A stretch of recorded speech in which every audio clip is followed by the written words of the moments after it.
La réalité, c'est l'imagination.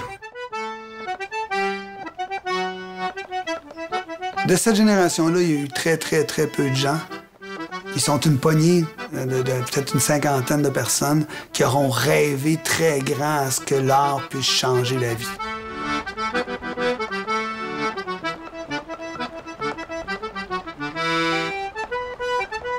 Il y avait toujours quelque chose de nouveau à nous raconter. Puis, c'est un homme d'une grande vivacité d'esprit, qui est un excellent conteur.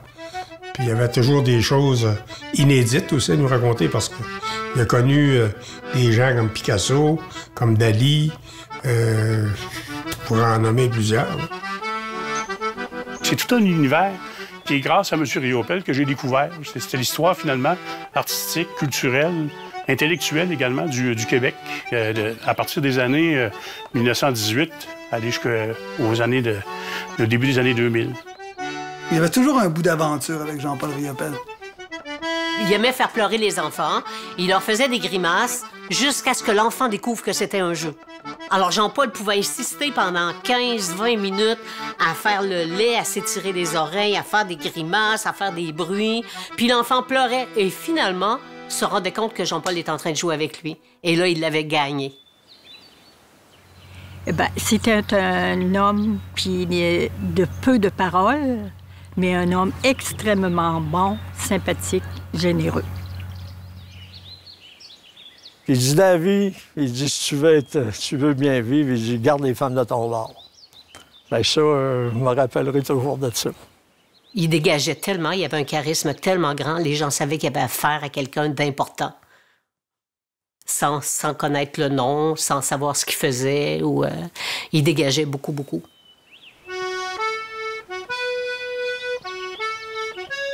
Tu peux toujours croire que les problèmes ou que les belles choses appartiennent aux autres parce qu'ils ont eu de la chance. Mais les choses que tu crées, que tu fais, les choses que tu provoques, c'est toi qui les fais. Puis les aventures que tu vis, ce qui provoque les choix que tu fais dans ta vie, les succès que tu as, les rencontres magiques, les ci, les ça n'arrivera pas dans ton salon. Tu sais, c'était à part des autres. Il était spécial. On appelle ça un gars spécial. Très spécial. Oui, je suis tout bien à donner avec. C'est un genre que j'aimais. J'aimais bien ça. Parce que c'était, tu sais, c'est un gars moderne. Il était fait à quoi? Hein? Ah oui.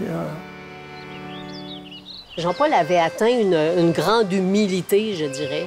Il s'était grandi comme humain. Comme bien des gens, il savait qu'on était un grain de poussière, tu sais, dans tout cet univers-là.